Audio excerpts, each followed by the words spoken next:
Halo semuanya, selamat jumpa lagi di channel Dance Amplification. Pada kesempatan kali ini masih suasana Lebaran, jadi selamat Hari Raya Idul Fitri. Minal aidin wal faizin, mohon maaf lahir dan batin ya. Untuk kesempatan kali ini ada yang request membahas istilah-istilah dasar dari Power Class D rakitan. Jadi saya mencoba sedikit menjelaskan setahu saya tentang istilah-istilah pada kelas D.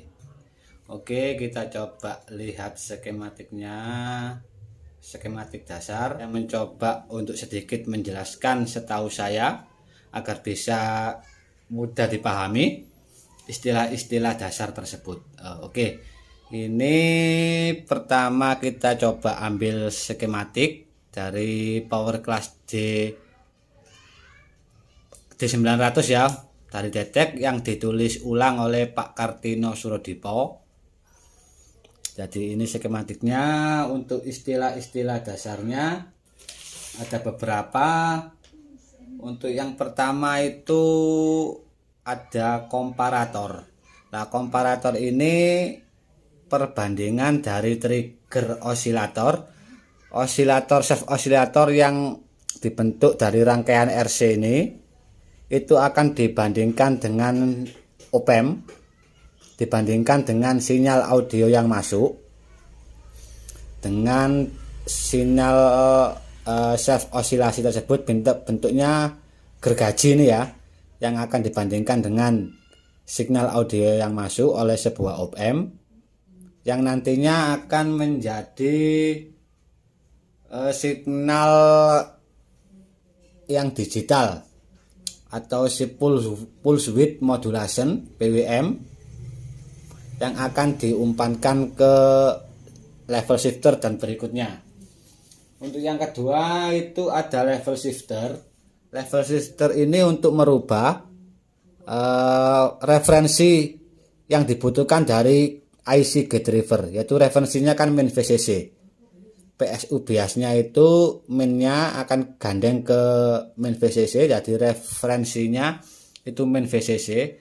Dibutuhkan sebuah level shifter ini dari transistor PNP, biasanya menggunakan seri 2N5401. Istilah berikutnya itu speed atau frekuensi, yaitu frekuensi kerja dari PWM tersebut. Umumnya untuk sub ataupun high itu sekitar 200 kHz sampai 300 lebih lah, 350 kHz untuk speed atau frekuensinya. Itu untuk yang pertama, istilah-istilah pertama. Untuk berikutnya istilahnya yaitu logic. Logic di sini diperlukan IC logic. Tipe yang umum dipakai itu CD4049. Gunanya untuk menjadikan signal audio menjadi benar-benar digital, yaitu istilahnya 0 atau 1, 0 atau 1, benar-benar digital. Dan juga untuk menjadikan dua, yaitu invert dan non-invert yang akan dimasukkan ke IC gate driver, yaitu 2110. Jadi kalau di gambar ini digambarkan dua gerbang not. Jadi yang satu invert, misalkan ini satu di invert lagi, itu akan menjadi 0. Jadi kebalikan, ada high dan ada low, high set dan low set yang akan diumpankan ke IC IR2110.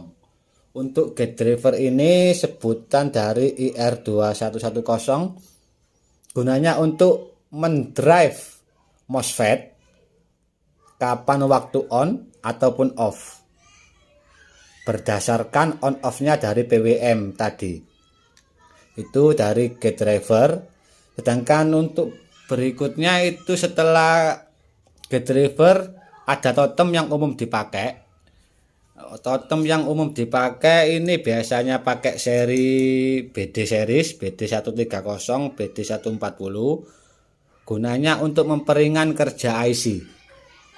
Jadi IC ini akan mendrive transistor BD series, kemudian BD series tersebut mendrive MOSFET sehingga kerja dari IC IR2110 lebih ringan.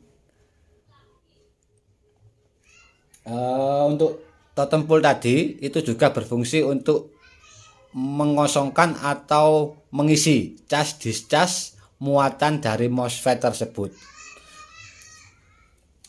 Yang berikutnya ada Ersan ya. Ersan saya bahas dulu. Di sini Ersan bertujuan untuk menghambat tegangan dari PSU utama yang besar 85 sampai 90 volt DC yang akan menghambat yang digunakan untuk supply op-amp.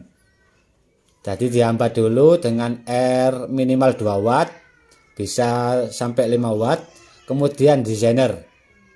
Jadi tegangan op-amp tersebut diambilkan dari PSU utama, dihambat resistor 2 watt atau 5 watt, terus designer 5,6 atau 12 ataupun 15 volt simetris yang akan digunakan untuk supply op-amp. Jadi di sini sangat rawan, sangat vital keberadaannya. Kebesaran nanti akan menjadi supply op-amp drop. Kalau terlalu kecil akan overhot, terlalu panas untuk resistor sun itu sendiri. Berikutnya ada LPF. LPF ini bertujuan untuk merubah sinyal digital tadi kembali ke sinyal analog bentuk sinus. LPF sendiri itu ada 2 komponen, yaitu induktor kalau di PCB ini dan juga kapasitor LPF. Umumnya pakai 474 sampai 1 mikro untuk LPF ini. Lah LPF ini semakin besar kapasitor itu akan semakin meredam ripple yang dihasilkan sisa-sisa dari LPF. Lah apa itu ripple?